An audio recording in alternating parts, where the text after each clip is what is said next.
Hello and welcome to a day in 15 minutes UPSC Prelims Daily Current Affairs by Ekam IAS. Today is 28th January 2020 and the topics for discussion are Polycrack Technology, Super Fab Lab, AntiSatellite Missile, Global Talent Competitiveness Index of 2020 and finally Fund of Funds. Now coming and talking about the first topic of the day, which is Polycrack Technology. Now this is in news because the East Coast Railway has commissioned the government's first waste-to-energy plant.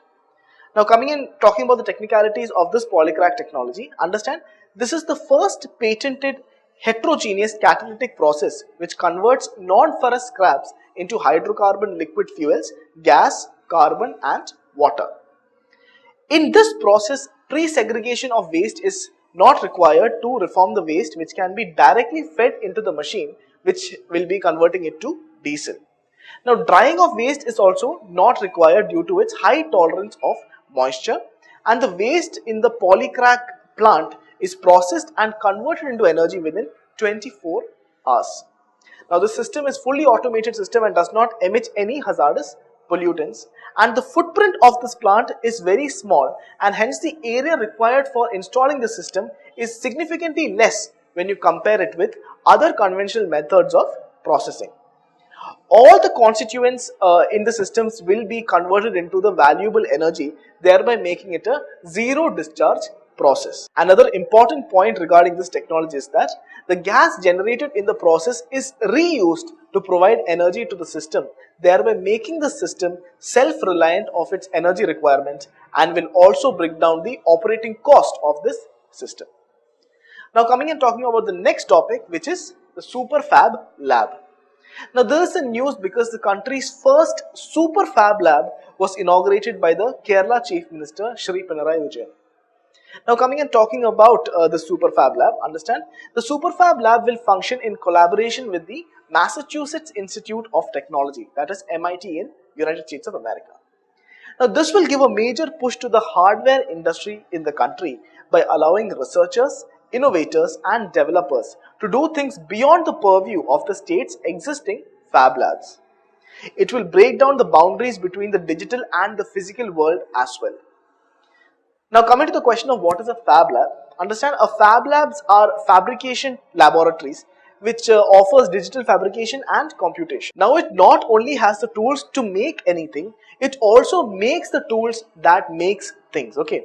Now it is an array of computers that covers almost all materials and is used in business to develop prototypes and also used in the education sector.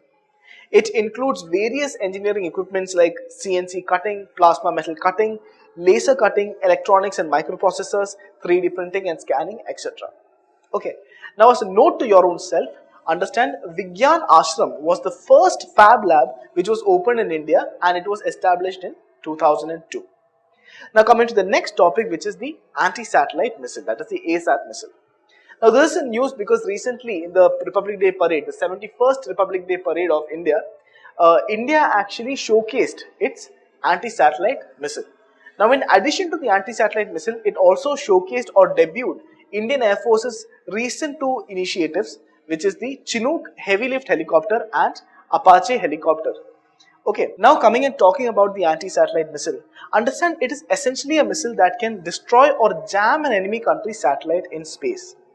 This is a DRDO developed ballistic missile defense interceptor missile, okay, and it has successfully engaged the Indian orbiting target satellite in the low Earth orbit in a hit to kill mode. Now the interceptor missile has 3 stages and it has 2 solid rocket boosters as well. Understand ASAT missile was first tested by USA in 1958 and it was followed by the USSR in 1964 and China joined the club in 2007. However, no country as of now has ever used the anti-satellite missile in a military conflict. Now coming to the question of how the anti-satellite missile can be used in war. Understand these can be used to intercept or jam communication or military satellites of the enemy countries in the time of war and can stop them from communicating with their own soldiers. Now it can be used to access critical information about troop movement or about the incoming missiles. Other ASAT capabilities include cyber attacks in space systems itself. that includes electromagnetic pulse explosions, directed energy weapons, that is laser based weapons, targeted missiles for destruction of satellites or sabotaging of the enemy's military operations via destroying their satellites. Now coming to the next topic, which is the Global Talent Competitiveness Index of 2020. Now there is a news because India has climbed 8 places to the 72nd rank in the 2020 Global Talent Competitiveness Index. And in this index, Switzerland, USA and Singapore has actually topped this index. Now coming and talking about the index. Now the Global Talent Competitiveness Index report is compiled by INSEAD in collaboration with the human resources from ADECO and Google. Now coming and talking a little bit about INSEAD, understand INSEAD is one of the world's leading and largest graduate business schools with locations all over the world and alliances with the top institutions of the world. Now coming back to the index, understand this is an annual benchmarking report that measures the ranks countries based on their ability to grow, attract and retain talent. This year's report is the 7th edition of the Global Talent Competitiveness Index report, and the theme for the 2020 edition was Global Talent in the Age of Artificial Intelligence. Now this year, this report basically explores how the development of artificial intelligence is not only changing the nature of work, but also forcing a re-evaluation of workplace practices, corporate structures and innovation ecosystems. Coming specifically to the case of India, understand India's rank is 72nd in this 2020 index. Now India's key strength relates to the growing talent. Okay, that is with that India is in the 42nd rank.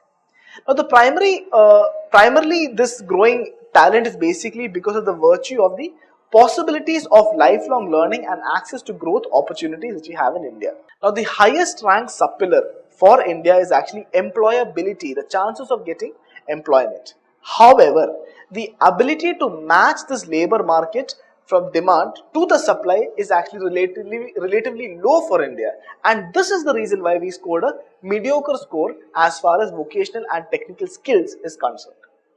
India's greatest challenge is to address its weak ability to attract and retain talent in its system.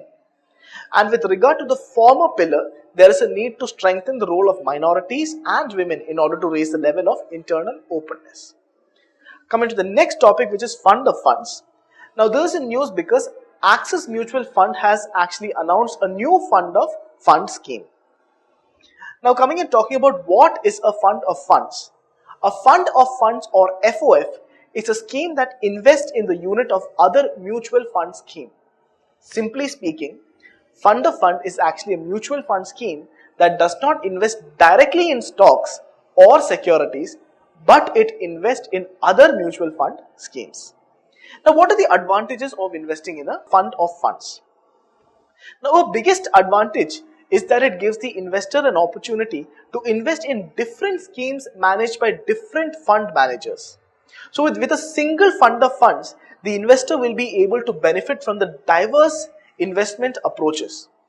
Now how are gains from the fund of funds investments actually taxed? Okay, the fund of fund is treated as a non-equity fund for tax purposes, even though most of the fund of fund schemes invest in equity oriented funds. Now as a result of this, the gains arising out of the fund of fund investment do not get the benefits that the equity scheme gains otherwise. Okay, so that's all for today. If you have any doubts or queries, you can write down in the comment section below. For additional information, you can please log into our current affairs website, which is www.neoiascap.com. So thank you and good night. Please like, share and subscribe to our channel for more videos. Follow our website neoiascap.com for detailed content and monthly prelims digest. Also join our current affairs exclusive test series through the website. And finally, participate in the daily current affairs prelims infotainment quiz at our Telegram channel Neo IAS Prelims at 9:30 p.m. every day. Thank you.